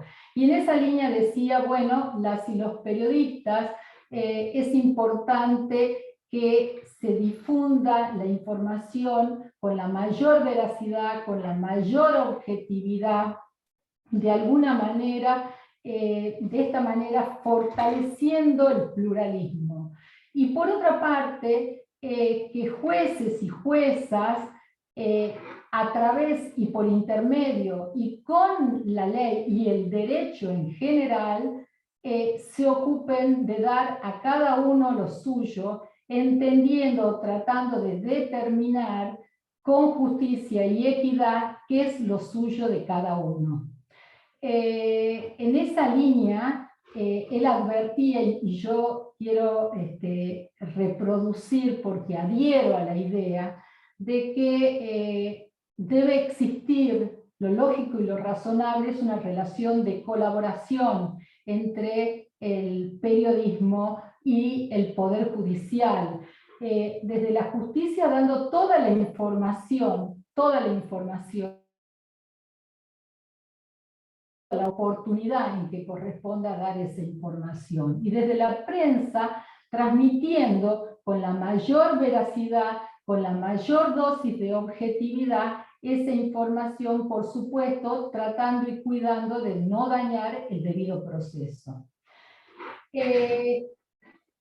Un poco apuntando al tema de la reserva de las fuentes, me parece que es pertinente y oportuno recordar que en la Declaración de Principios de la Comisión Interamericana de Derechos Humanos, el artículo 8 establece claramente el derecho de todo comunicador social a la reserva de las fuentes de información, apuntes y archivos personales. Se trata claramente de un derecho, y si quisiéramos señalar que podríamos decir de alguna manera, que pensamos que también es un deber, sería desde un punto de vista o de un plano ético, porque la razón de guardarlo son razones éticas y de profesionalismo. ¿Quiénes tienen este derecho? Este derecho lo tienen todos los periodistas, y en el marco de nuestro ordenamiento legal estaría comprendidos en ese ámbito todas las personas que resultan aprehendidas en el artículo 12 del Estatuto del Profesional del Periodista, y que apunta o aplica a todo tipo de noticias escritas, publicaciones orales, radiales, vía internet, televisivas. Por supuesto que como se trata de un derecho de tipo subjetivo, es comprensiva o aplica únicamente a las personas y por lo tanto no a la empresa de medios. Es importante destacar, como lo ha señalado precedentemente el caso como antecedente Marcela, el caso peruano del grupo de periodistas que hicieron el planteo y el reclamo ante la Comisión Interamericana de Derechos Humanos, y que esa petición tuvo admisión. Es un antecedente muy importante donde se condena precisamente interferencias en llamadas telefónicas y con algunas notas o rasgos de espionaje, según da cuenta la denuncia. Algo que me parece que es importante es que tanto la Corte Interamericana de Derechos Humanos como la Comisión Interamericana de Derechos Humanos han ido adoptando, y así lo dice el relator en el informe del año 2001, que han adoptado la jurisprudencia del Tribunal Europeo de Derechos Humanos. Esto es valioso porque de alguna manera lo han adoptado como si fuera una base normativa mínima a considerar, y en esa línea ha hecho él en su informe referencia al caso Goodwin contra Reino Unido, que lo adoptan a ese criterio de jurisprudencia sobre la necesidad de la reserva de las fuentes de información. Muy importante ha sido para nuestro país la incorporación, como ya se ha señalado con anterioridad, tanto Marcela como el doctor Manuel García Mancilla, han señalado la importancia de la incorporación en el tercer párrafo del artículo 43 de la Constitución, este derecho de reserva de las fuentes, refiriéndose concretamente al amparo informativo que es el habeas data. Todos sabemos que el artículo 43, en su primer párrafo, reglamenta o establece la garantía del amparo individual, el segundo párrafo el colectivo, el tercero el habeas data, y el cuarto el habeas corpus. En relación al habeas data, que se incorpora en el tercer párrafo, está expresamente consagrada esta limitación, que de alguna manera recoge como antecedentes también una expresión en este sentido del primer Congreso Mundial de Periodistas del año 52, celebrado en Chile, como la Declaración de Chapultepec del año 1994.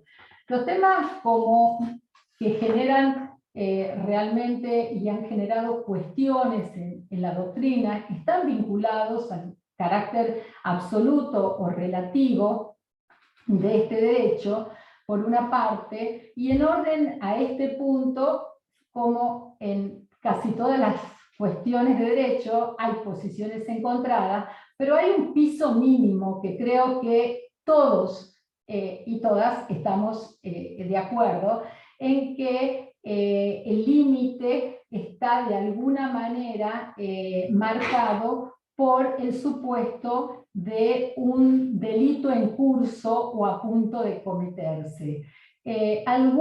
Algunos plantean esa posición, otros plantearon en su momento la necesidad de que sean disposiciones procesales las que establezcan si es que va a haber o no alguna limitación, y hay otras posiciones en la doctrina también que han señalado la necesidad de analizar el caso por caso y las particularidades de cada uno de los casos.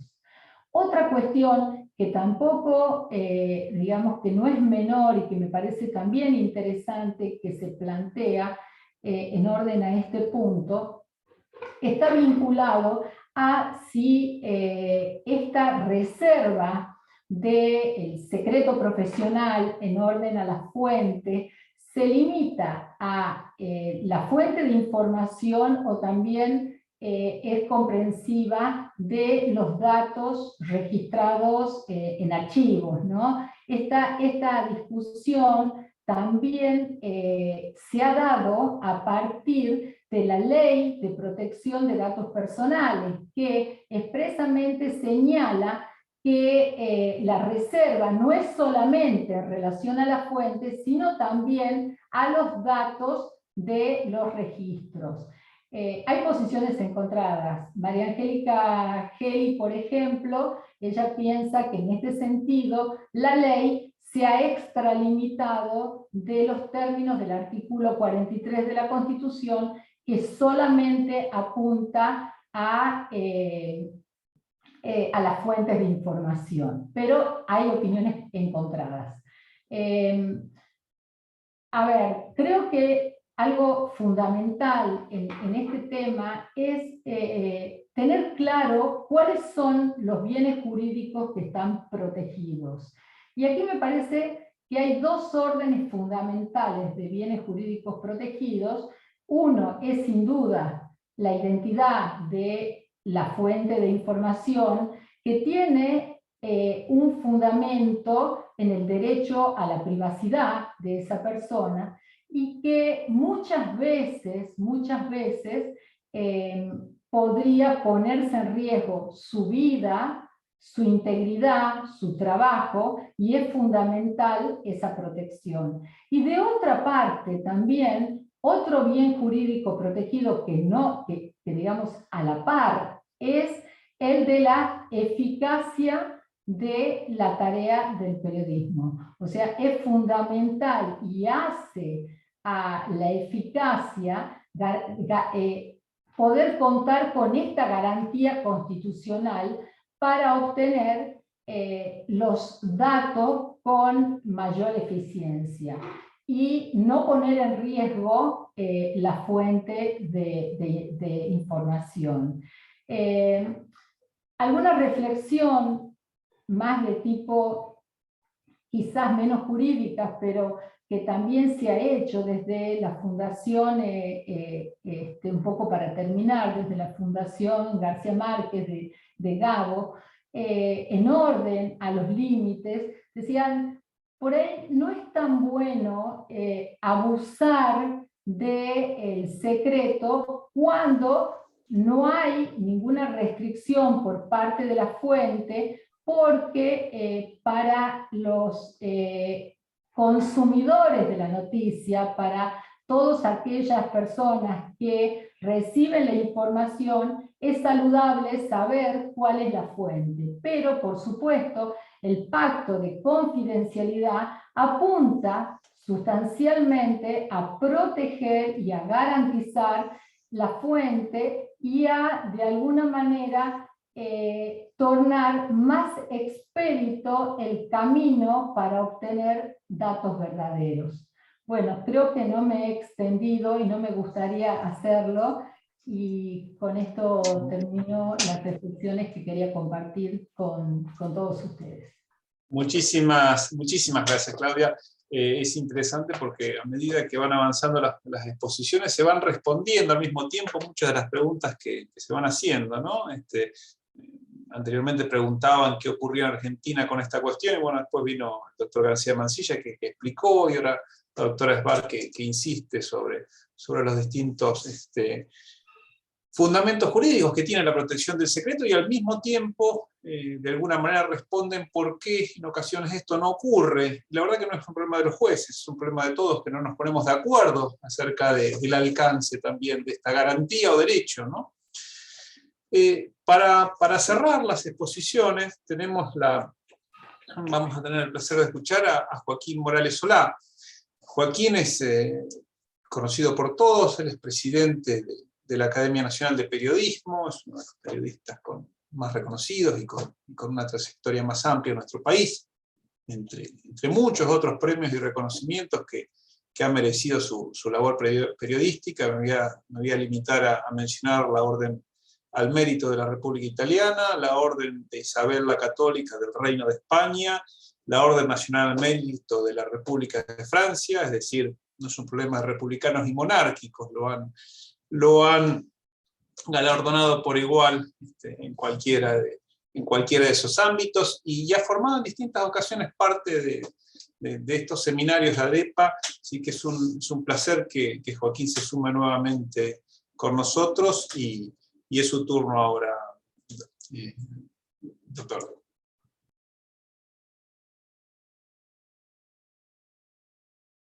Se encuentra silenciado. Sí, gracias, Carlos. Sí. Yo voy a hablar en primer lugar como periodista. Quiero agradecerles a ADEPA estar una vez más en estos seminarios. Quiero sumarme al homenaje, al recuerdo de Goyo Badeni, que fue mi colega también en la Academia Nacional de Periodismo hasta su muerte, por quien tengo un recuerdo maravilloso como persona y como profesional.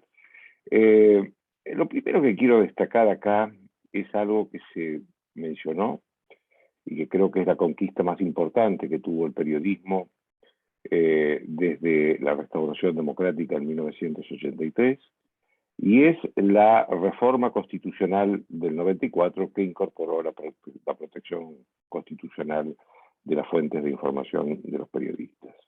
Esto es fundamental para nuestro trabajo porque hay mucha gente que nos puede dar información y que sin duda no puede poner la cara.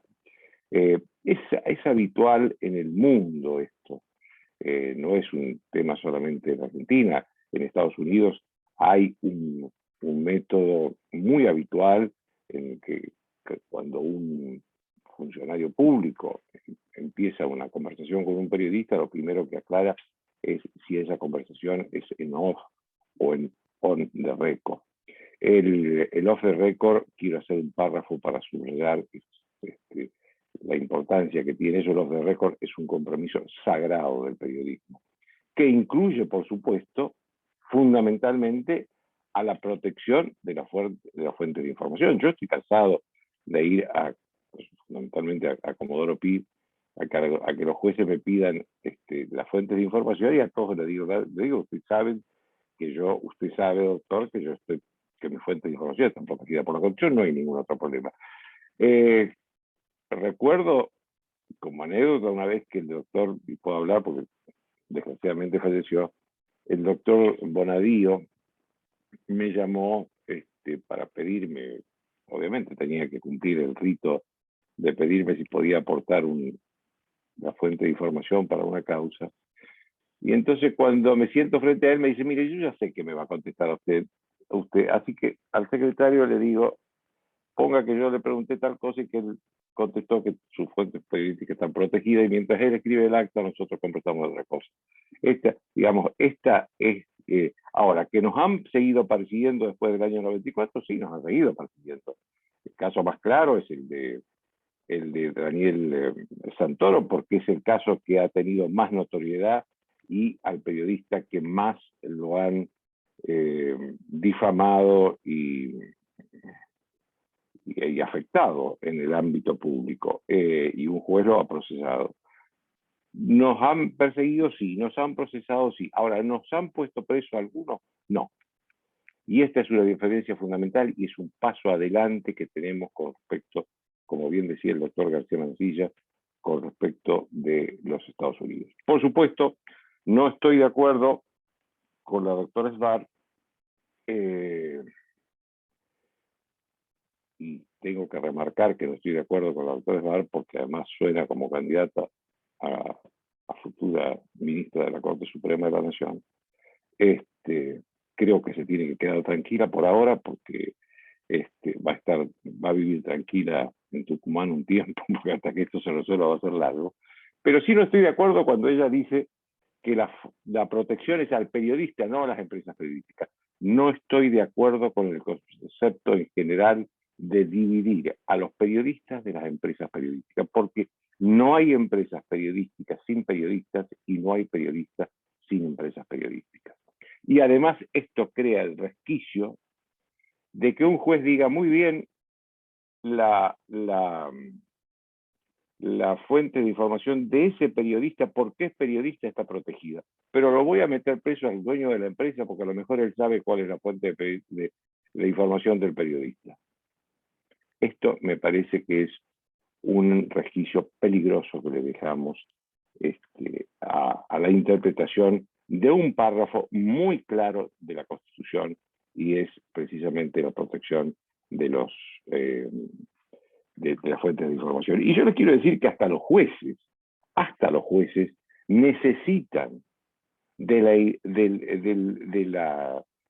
la protección de la fuente de información, porque muchos jueces necesitan contar cosas, aclarar cosas, informar cosas que no la pueden decir con su palabra, con su cara, con su nombre, porque estarían en el riesgo de la recusación.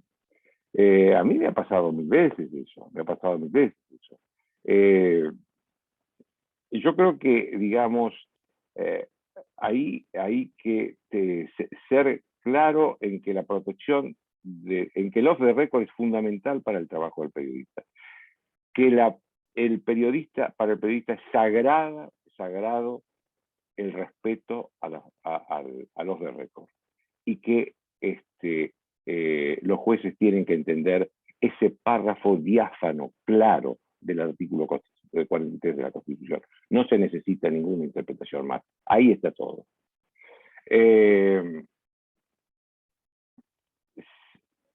Se habla mucho, y hay polémicas sobre la calidad de las fuentes periodísticas. Es un debate que se da dentro del propio periodismo, ¿no? Hay algunos colegas que creen que las fuentes periodísticas tienen que ser de un purismo absoluto para ser creíbles. La verdad es que yo tengo que hablar por colegas que hacen trabajos de investigación, no es mi caso, mis fuentes son políticas, no de todo quiere decir que no haya delincuentes en la política, pero ya no es una cuestión mía, es una cuestión de los jueces, si siguen estando en la política los delincuentes. Ahora, es cierto para los periodistas de investigación que por ahí de los malandras sale una información, para los que hacen sobre todo periodismo de investigación. Ahora, la obligación del periodista de investigación es chequear esa investigación,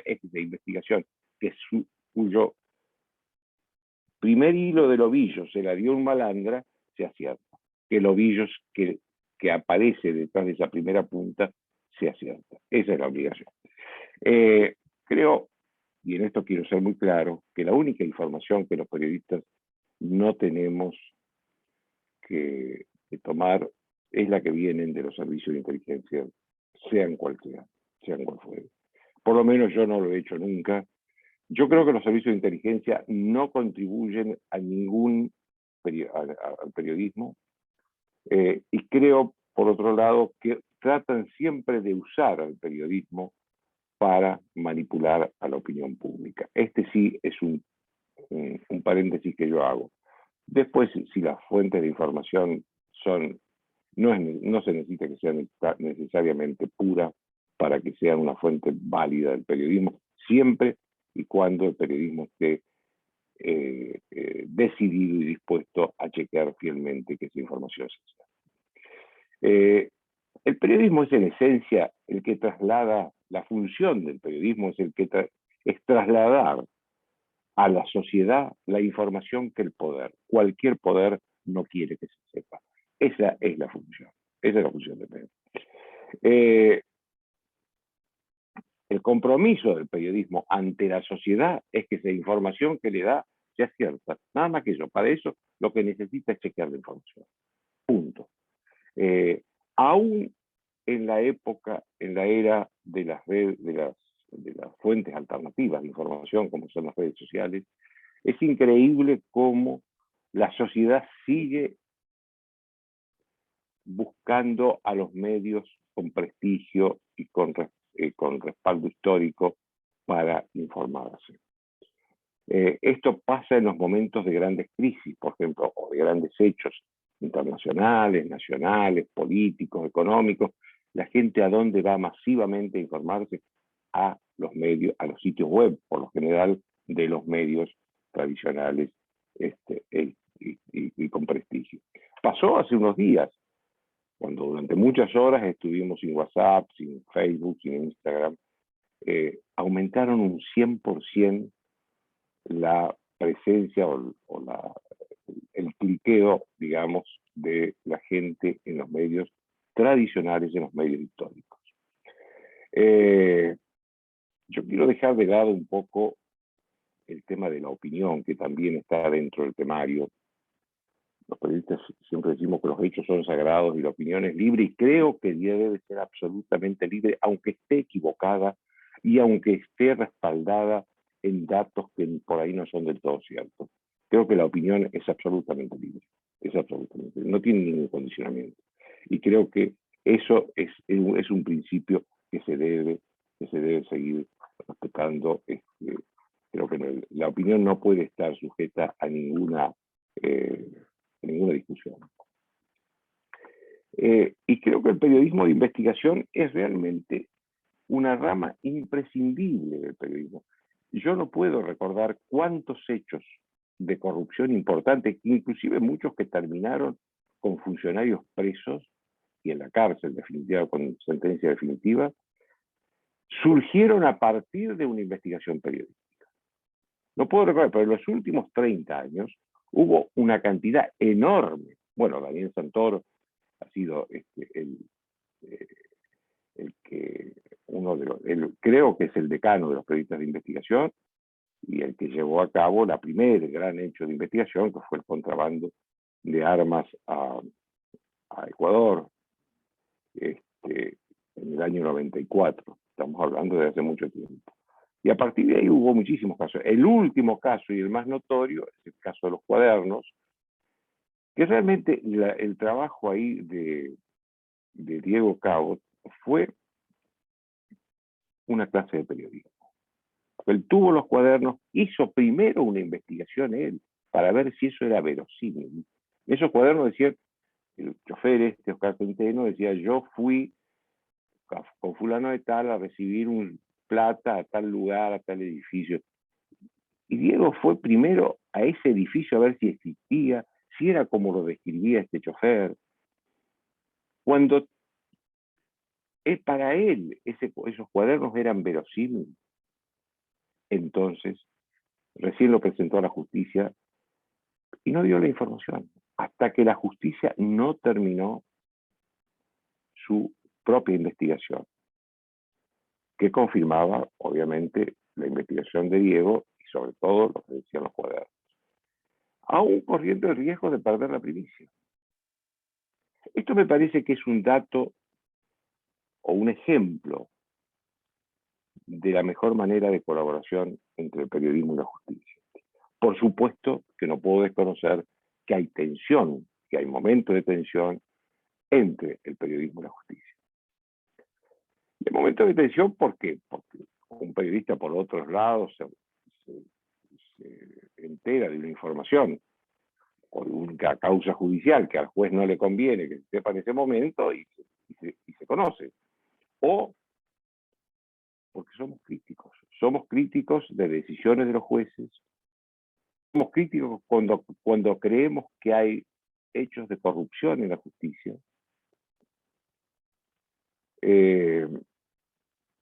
Y en eso, ahí sí se producen momentos de tensión, pero son inevitables, digamos. Tenemos que administrar esa tensión. Y antes de que me lo diga otro, yo decía, nosotros también tenemos errores en el periodismo, tenemos casos de corrupción. La única diferencia es que los periodistas felizmente no estamos en condiciones de quitarle la libertad a nadie. Los únicos argentinos que pueden quitarle la libertad a alguien son los jueces. Quiero hacer una última reflexión sobre el lawfare. Esto de Diego, este ejemplo de Diego Cabo que estaba señalando recién, cuando Diego no solo recibe la información, recibe esos cuadernos, sino que va, investiga, se los lleva a la justicia y vean ustedes si es cierto. Es el mejor caso de que el lawfare es un pretexto, un relato. Es también el menosprecio absoluto de la sociedad a la que tratan como una sociedad infradotada, porque si creen que la sociedad solamente piensa de acuerdo a lo que los medios le dicen, está muy equivocada. La sociedad tiene también su propia percepción. Entonces, creo que en definitiva que es posible una colaboración entre el periodismo y la justicia, siempre y cuando la justicia acepte nuestra libertad, nuestra protección constitucional, nuestras obligaciones como respetar el off the record, y aceptemos que tenemos que administrar los momentos de tensión porque son inevitables. Esto es todo. Muchas gracias. Muchísimas gracias, Joaquín.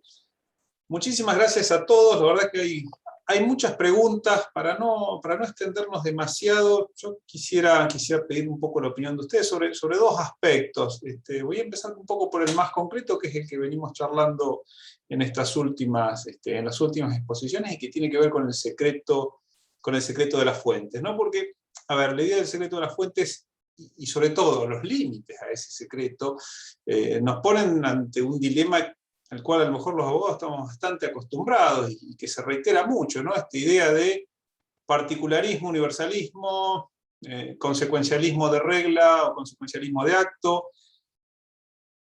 ¿Cómo manejamos la posibilidad de excepciones? Es decir, siempre uno puede conseguir un ejemplo de laboratorio en el cual, bueno, ¿cómo no voy a obligar a alguien a que diga las fuentes y con eso salvo una vida? Siempre, cualquier decisión, uno puede plantear una decisión trágica en la cual la excepción está justificada. Del otro lado es claro, el problema es que una vez que uno se abre la excepción, ¿cómo controlo que por ahí no pase cualquier cosa? Quisiera escuchar un poco la opinión de ustedes acerca de cómo manejamos, en el caso concreto del secreto periodístico, la posibilidad o no de aceptar excepciones a esta garantía.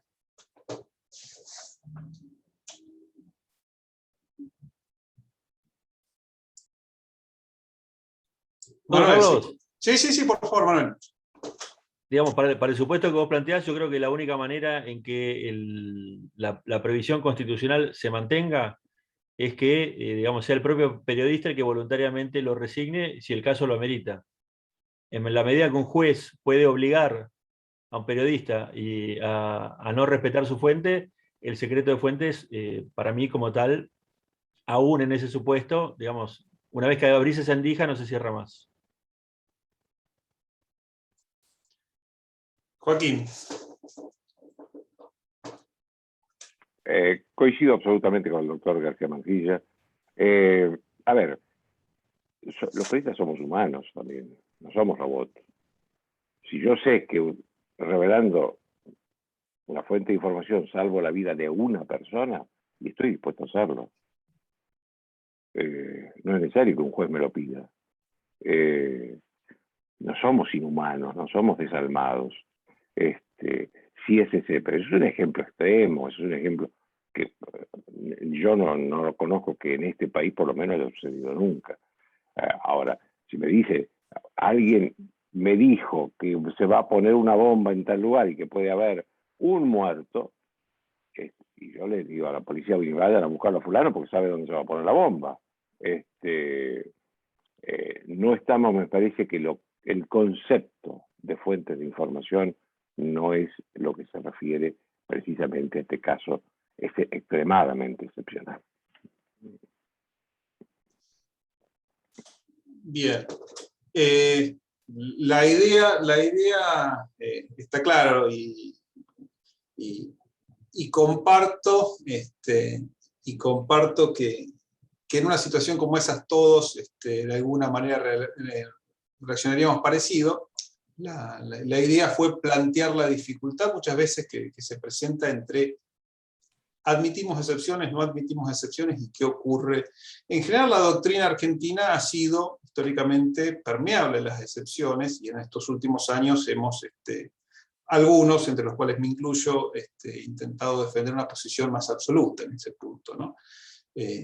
¿Alguno quisiera hacer alguna referencia adicional? Marcela, Claudia. No, yo quería agregar en relación a lo que decía Joaquín o lo que decía Manuel, si bien comparto, podría verse una situación, por ejemplo, de peligro claro y actual, que un juez pudiera alegar, pero se invertiría la carga de la prueba, que realmente hay un peligro, una situación que amerita que en este caso se dé la fuente. Porque como dice Joaquín, normalmente uno aspira a que el periodista sea una persona razonable, pero podría no serlo. Entonces, si tiene una prueba, una semiplena prueba sobre un hecho que podía revestir un peligro claro y actual, creo que ahí podría ser una de las excepciones permitidas. Pero yo lo decía, debe ser interpretado con carácter sumamente restrictivo y en caso concreto, de ninguna manera generalizarlas. Bien. ¿Claudia? Sí, un poco en línea, me parece que en este tema, como casi en todas las decisiones que se toman en el ámbito del Poder Judicial, y teniendo en claro que el norte, la base y el fundamento es la Constitución misma, siempre la decisión fundamental pasa por la ponderación de valores. Y en línea con lo que se vino señalando, tanto por las tres personas que han hecho la reflexión previa a mí sobre la pregunta, en definitiva lo que se ha puesto en juego es que en una situación excepcional haya un valor que esté por encima del que estamos protegiendo, con la reserva de la fuente, ¿no? Tendría que ser una situación excepcionalísima en ese juego ponderativo de valores en términos de la Constitución y del juicio natural del juez y la jueza, que es lo sustancial de la tarea, para que esa situación excepcionalísima en el juicio de valores amerite esa excepcional situación a la que vos has hecho referencia, que puede ser un caso de laboratorio, pero que eventualmente la realidad lo traiga, ¿no? Me parece que por ahí pasa, por el juicio ponderativo de valores. Bien. Bueno, doctor Gastón. Yo quería hacer una mínima reflexión. Me parece que quizás como pauta referencial debería ser, develar la fuente, debería ser, como dijo la doctora Basterra en su exposición, la última ratio, ¿no? Me parece que deberían agotarse y explicitarse, en una situación excepcional, cuáles son las alternativas que derivaron en que la única alternativa para evitar un daño actual, inminente e irreversible, ¿sí? Debería ser decantar en develar la fuente. Si no, creo que se torna todavía operativo el artículo 43, inciso tercero de la Constitución Nacional, y teniendo en cuenta que la actividad del periodismo y de la información del ciudadano y esta función estratégica que tiene la formación, la incidencia, la interacción o ese mercado de ideas que genera la actividad periodística, está muy cerca del corazón democrático de la Constitución, y eso me parece que tiene que ser siempre tenido en cuenta al momento de tomar una decisión como esa. Nada más. Bueno, muchísimas gracias. Había una serie de preguntas sobre el offer, pero me parece que este intercambio sobre el secreto periodístico está siendo sumamente rico, y quisiera dar una vuelta de tuerca para preguntarles, intentando introducir la menor cantidad de subjetividad posible. Habló Marcela de un peligro actual o inminente, ¿no? Trayendo la idea de Holmes. El doctor Olivera planteó un poco lo mismo, Claudia también. Ahora, lo que les pregunto es, ¿respecto de qué vienes? Es decir, un peligro claro e inminente, pero ¿para qué vienes? la vida, la salud, la libertad, digamos, ¿cuál sería el peligro claro e inminente respecto de qué lo que habilitaría a levantar el secreto de la fuente de información? Vos lo dijiste, Carlos, la vida, la salud, la seguridad, pero en el marco de la seguridad del Estado, digamos, ¿no? En el marco de que podría ser, por ejemplo, que se tenga datos de un atentado y que un periodista tuviera datos de un futuro atentado, por motivos de seguridad nacional, de defensa nacional. Yo creo que son puntualmente en estos casos, nada más.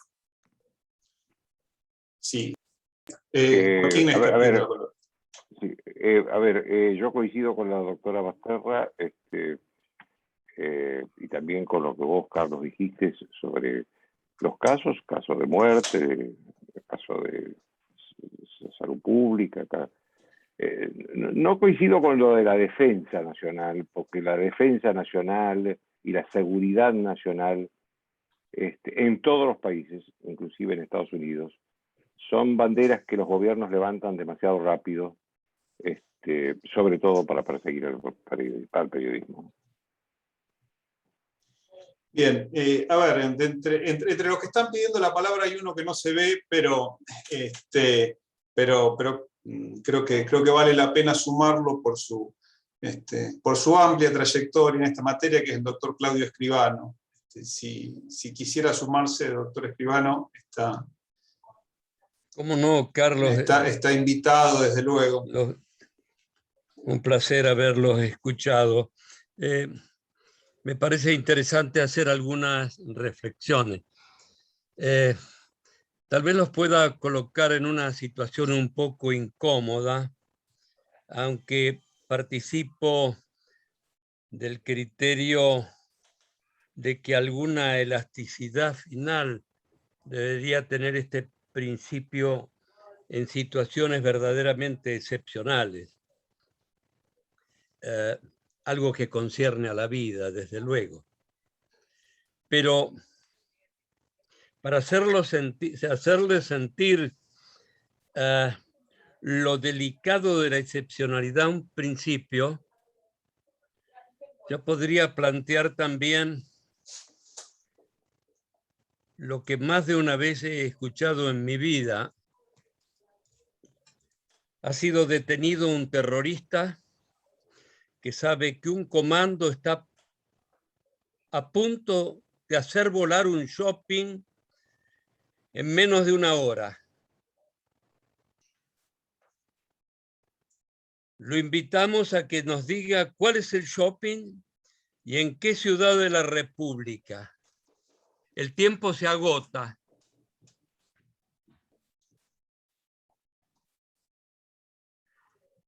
Y el detenido no habla. ¿Lo vamos a torturar?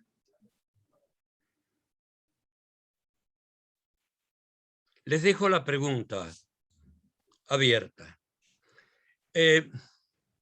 Yo temo mucho que pueda prosperar en el porvenir del país una vieja cuestión que estuvo presente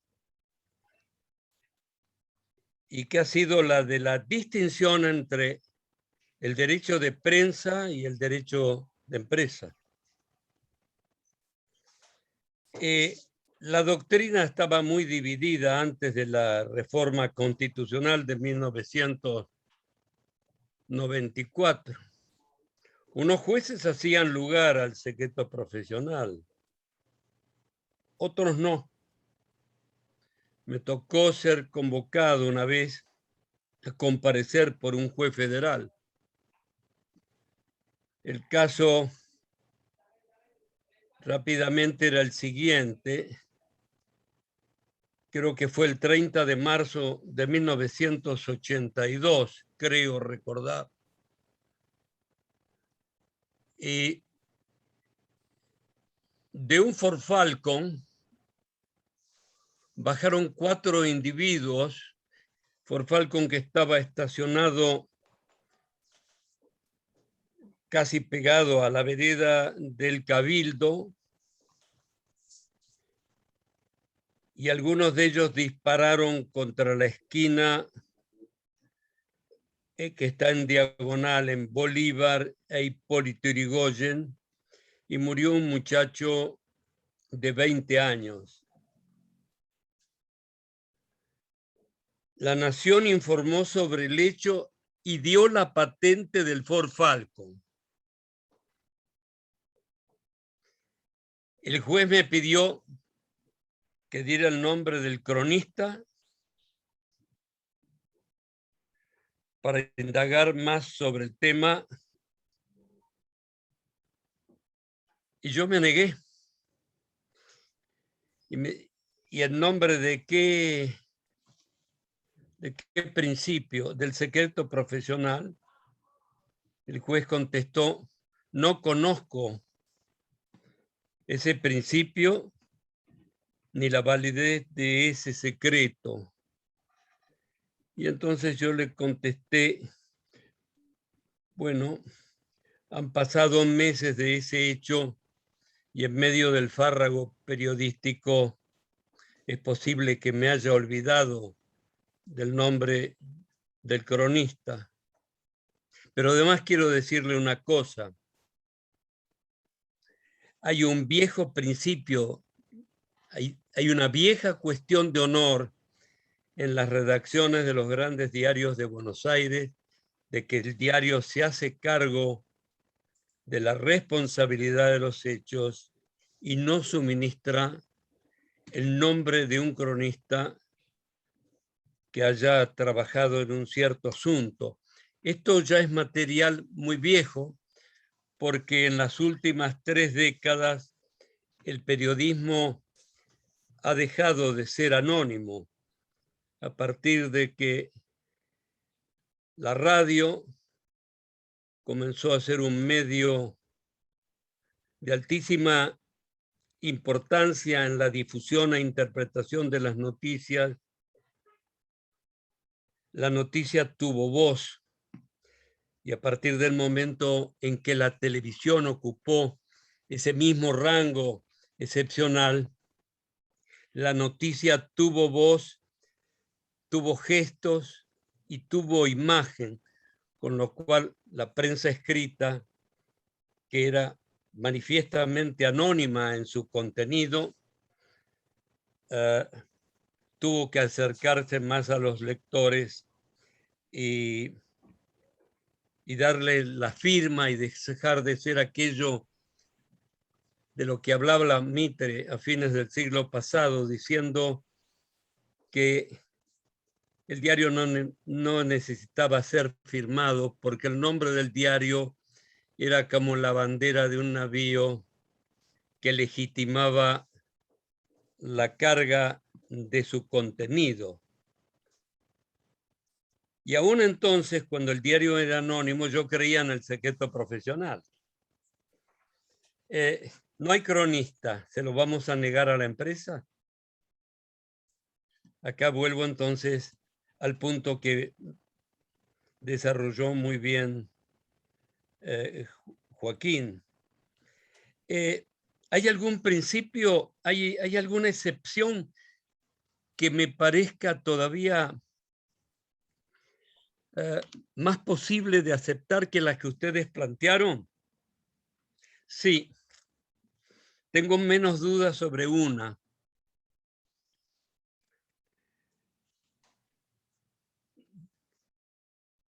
Hace unos 20 años, un senador de la Nación por Salta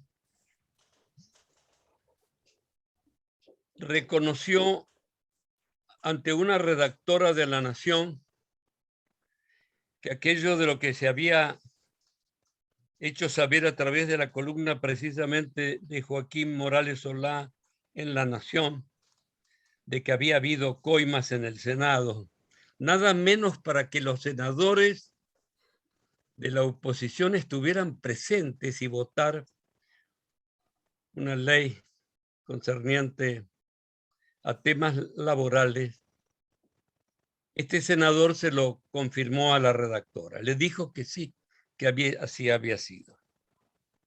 La redactora hizo una larga nota y con ella se abrió el diario a 4 columnas. La noticia más importante del día, porque así lo ameritaba la gravedad del tema. Al día siguiente, ese senador por Salta, senador peronista, estaba sentado a la izquierda del jefe del bloque de senadores de la mayoría peronista, en una descalificación total del bloque sobre la veracidad de la noticia publicada por La Nación. Muy bien. A las 8 de la noche, encabezados por quien entonces era el secretario general de redacción de La Nación, un gran colega, uno de los grandes colegas que he conocido, Germán Sopeña, vinieron los secretarios de redacción, encabezados por él, a pedirme que autorizara la mención de este senador salteño como la fuente en off de la información que La Nación había dado en primerísima página, en grandes caracteres. Este era un hecho gravísimo, se los hice notar, porque si rompíamos la confidencialidad, íbamos a asentar un precedente, es decir, se abría un nuevo capítulo. Este tema es de estudio en las facultades de periodismo. Vinieron a mi casa a hacerme una entrevista tiempo atrás porque era tema de análisis en una cátedra. Lo llamé a Goyo Badeni a preguntarle, le hice la exposición de los hechos y me dijo, yo daría el nombre. Lo llamé después a un penalista de primer orden que después de pensar un rato me dijo, dadas las características del caso, yo rompería también la confidencialidad. Y encerrado en mi despacho de subdirector del diario, a las 10 de la noche tomé la decisión sobre la base de la siguiente premisa. ¿Qué es el secreto profesional preservado por un periodista o por una empresa periodística en relación con la fuente? Y yo me dije, es un contrato moral que para algunos tiene tanta o más importancia que contratos de otro orden. Es un contrato moral. Muy bien. No tengo ninguna duda hasta el día de hoy de que el off planteado por una fuente a un periodista establece entre ambos un contrato moral, un vínculo, en principio indestructible. La palabra de dos personas, que se supone que la fuente está diciendo la verdad sobre lo que está abonando. Y dije, ese contrato ha caído porque una de las partes lo ha hecho caer al contribuir él personalmente a la rectificación pública del diario y dejando en una situación de humillación, era por añadidura a una joven redactora del diario en un tema que ha conmovido a la República.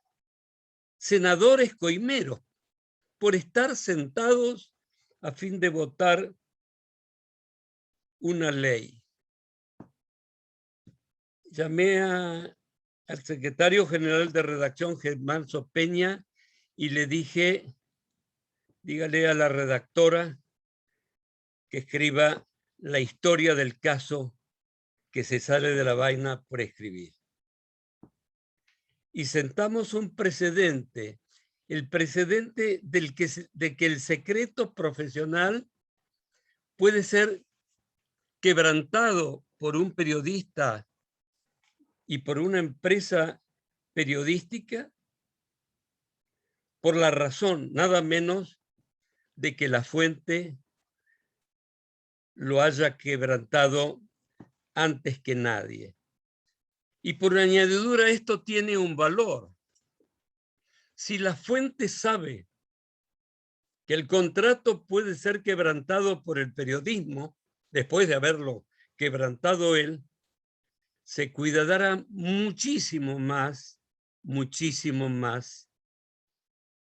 de vender información falsa. Yo no uso esta muletilla puesta de moda en los submundos de la política, del lawfare. Información falsa ha habido siempre, pero el periodismo que ha sido ejercido con el sentido de la dignidad del propio oficio ha luchado siempre contra el dolo y contra el error. Eso es lo que quería aportar. Muchísimas gracias, doctor Escribano. Bueno, por la hora que es, la verdad que queda un montón de cosas para conversar sobre todos los temas que se hablaron, pero principalmente sobre las excepciones al secreto de las fuentes periodísticas. Creo que quedará para otra ocasión seguir conversando con estos temas. Quiero agradecerles a los expositores la gentileza de haberse sumado a esta jornada. Quiero agradecerles también a todos los participantes.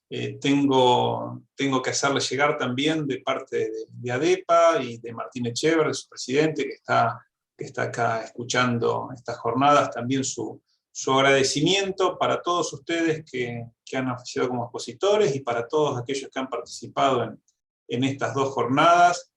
Muchísimas gracias. Estoy seguro de que vamos a poder continuar en los próximos años con este tipo de jornadas.